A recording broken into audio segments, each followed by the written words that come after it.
Alright, today is the ultimate guide on the anterior-posterior split. I got a comment on one of my last videos asking on how to program the split, and because I've been talking about it in pretty much every video since I started this channel, I really wanted to just get in here, explain everything that is to do with this split. Today's video will be the ultimate guide on everything anterior-posterior. So let's get straight into it.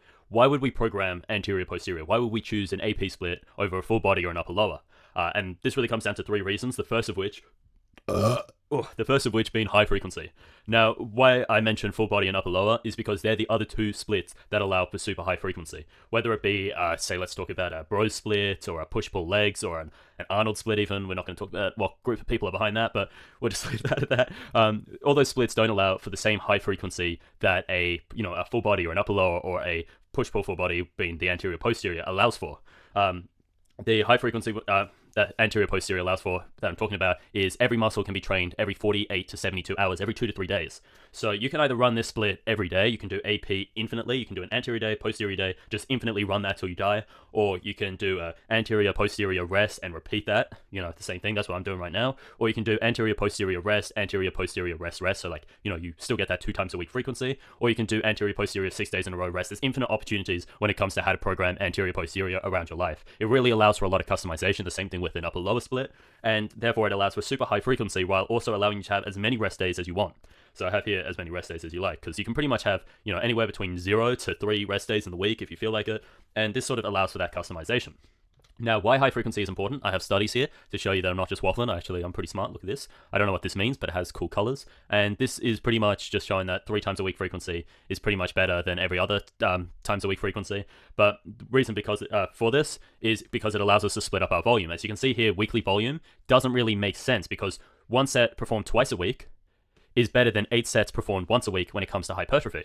So if you're trying to grow as much muscle as possible and you're doing a bro chest day where you do, say, 8 exercises for your chest, if you just did 1 set of chest twice a week, you would see better growth than doing that only once a week. So therefore, we can understand that, well, volume has nothing to do with muscle growth, but still we understand that volume has to have something to do with it, and that's why this comes into it, right? Because although higher volume allows for you to grow muscle quicker, the more volume you have, the more muscle damage you cause, the less often you can train. That's going to be worse for muscle growth. So we want to find that the best balance, and that could be 2 times a week frequency, anywhere up to 3.5 times a week frequency, as all of these studies show. So, the second reason why we might want to run an anterior-posterior split is because we want to prioritize our upper body over our lower body. And this is what anterior-posterior is best at, because you pretty much have to start every session with upper body, because if you start with lower body, you're going to be so fatigued that it's going to tax every other movement. So it pretty much is a push-pull leg split, but you split that leg day at the back end of the push and the pull day. So you're just running push-pull infinitely. So there's 3 reasons why you might be wanting to prioritize your upper body over your lower body. First of which being aesthetics, and I actually have a study to show this too, which is Prime David Laid, right?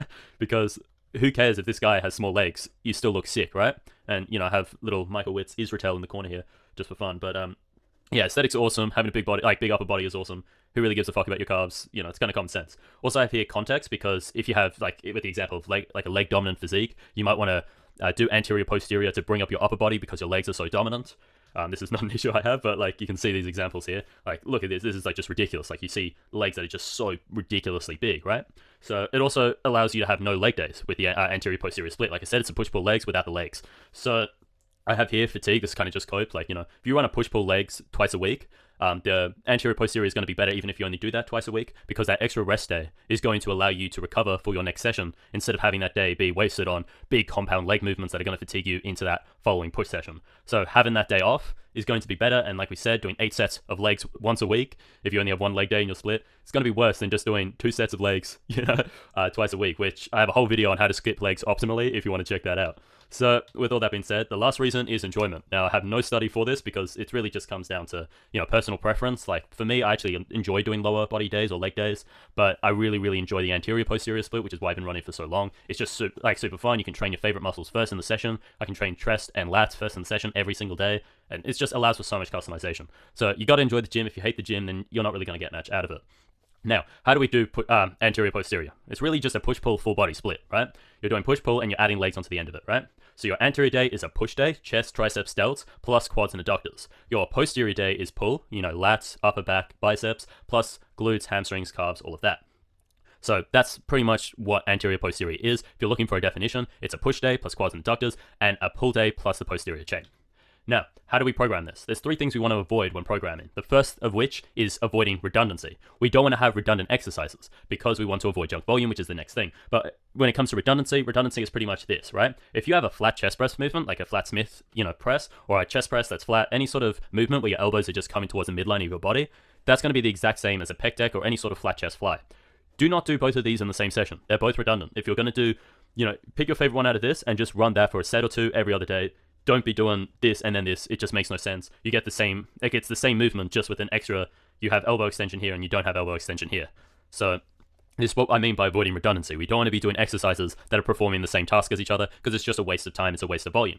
I would replace the flat Smith incline for what this gentleman's doing here with the underhand grip, do an incline press, like a Smith incline press, and do a pec deck. That's pretty much a perfect pairing. Do both of that, you have the upper chest here, and then you have the mid chest here. You're not going to get additional chest gains from doing this and then doing this after, because you've already tapped out the high threshold motor unit fibers in your sternocostal head, where this would allow you to target the clavicular fibers responsible for shoulder flexion, and then you can do the sternocostal horizontal shoulder reduction. See, got big words up in here, Anyway, this comes into avoiding junk volume. Junk volume is pretty much, what we talked about earlier with the study.